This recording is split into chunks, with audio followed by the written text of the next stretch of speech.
Antes de la mujer, antes del pecado, antes incluso de la historia humana tal como la conocemos, la tierra ya existía. El mundo estaba formado. Había cielo, había tierra, había vida, pero no había nadie que la habitara con conciencia, nadie que la trabajara, ni que la comprendiera.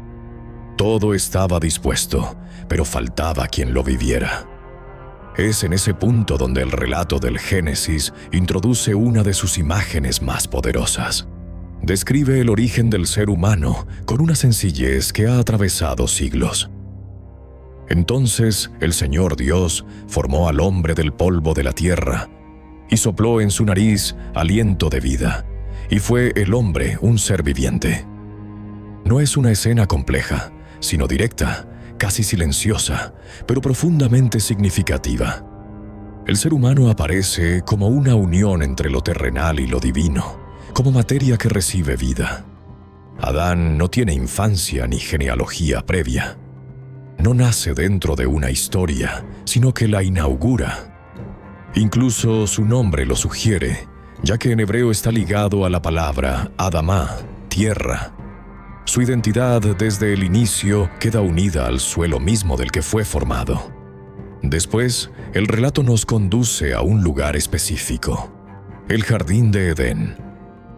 No se presenta como toda la tierra, sino como un espacio preparado, un entorno particular donde el hombre es colocado con un propósito claro. Allí no está para observar pasivamente, sino para participar. El texto dice que fue puesto para labrarlo y guardarlo, lo que introduce desde el principio la idea de responsabilidad. Sin embargo, en medio de ese jardín aparece también un límite. Dos árboles destacan entre todos los demás: el árbol de la vida y el árbol del conocimiento del bien y del mal. Y es este último el que introduce la primera condición. El relato lo expresa con claridad. Del árbol del conocimiento del bien y del mal no comerás, porque el día que de él comieres, ciertamente morirás. La libertad está presente, pero no es absoluta. En ese contexto ocurre algo que cambia el tono de la historia. Por primera vez se declara que algo no está completo.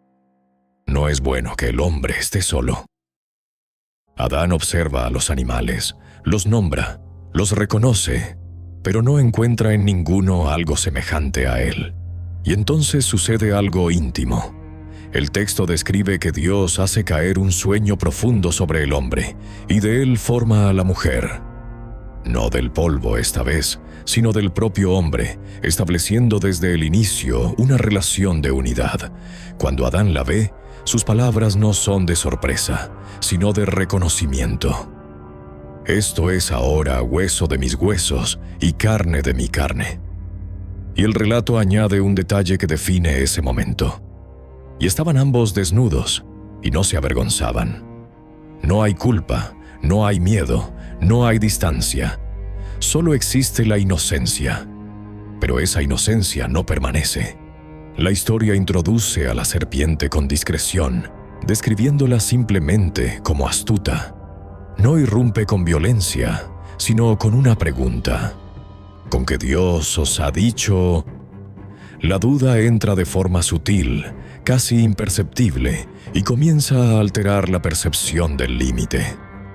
Lo que antes era claro empieza a volverse cuestionable. El texto describe entonces el momento decisivo con precisión. Y vio la mujer que el árbol era bueno para comer, y que era agradable a los ojos, y árbol codiciable para alcanzar la sabiduría.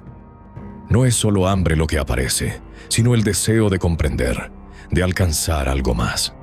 Y entonces ocurre: tomó de su fruto y comió, y dio también a su marido.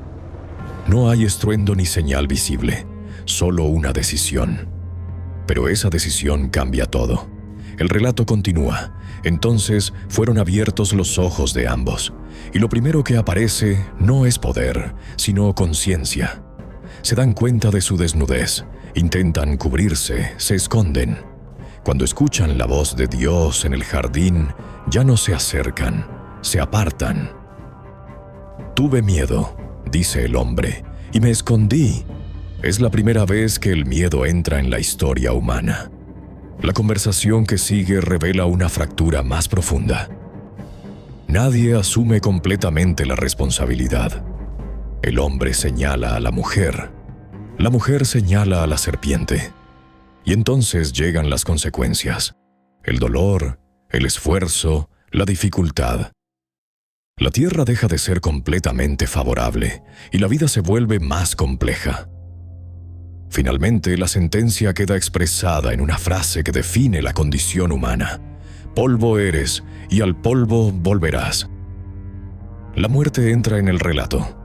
Sin embargo, incluso en medio del juicio, ocurre algo inesperado. El texto dice que Dios hace túnicas para ellos y los viste. Hay consecuencia, pero también cuidado. Luego viene la expulsión. El hombre y la mujer son sacados del jardín y el acceso queda cerrado. El paraíso ya no está disponible. A partir de ese momento comienza la historia humana tal como la conocemos, fuera del Edén. La vida, sin embargo, continúa. Eva concibe y da a luz. El relato menciona a sus primeros hijos, Caín y Abel. Pero la historia de estos dos termina en el primer acto de violencia registrado, cuando Caín mata a su hermano Abel. La humanidad, apenas iniciada, ya está marcada por la ruptura. Después de ese evento, el texto introduce a otro hijo, uno que tendrá un papel fundamental. Dice el Génesis: y conoció de nuevo Adán a su mujer, y llamó su nombre Set, porque Dios, dijo ella, me ha sustituido otro hijo en lugar de Abel. Set aparece como reemplazo, pero también como continuidad, y es a través de él que la línea genealógica se mantiene. No es simplemente otro hijo, es el punto desde el cual la historia continuará desarrollándose generación tras generación. El texto también añade un dato que cambia completamente la escala de lo que estamos leyendo. Y fueron todos los días que vivió Adán 930 años, y murió. 930 años, una vida que abarca generaciones enteras. Además, se nos dice que engendró hijos e hijas, muchos más de los que se mencionan por nombre. La humanidad comenzó a multiplicarse mientras el primer hombre aún vivía. Eva, por su parte, recibe un título que resume su papel en toda la historia: madre de todos los vivientes. La Biblia no registra su edad ni describe su muerte, pero deja claro su lugar como origen de la vida humana. En tradiciones posteriores, especialmente en textos judíos medievales, aparece una figura llamada Lilith, descrita como una posible primera mujer anterior a Eva, creada del mismo polvo y que abandonó el Edén. Sin embargo, esa tradición no forma parte del relato canónico del Génesis, que mantiene una narrativa clara centrada en Adán y Eva como el origen de la humanidad. Y así, desde ellos dos, comienza todo. No dejaron ciudades ni imperios, pero dejaron algo más profundo: la experiencia humana. La libertad de elegir, la carga de las consecuencias, la conciencia del bien y del mal. Y quizás más importante que todo eso, dejaron una memoria. La memoria de un estado en el que no existía el miedo.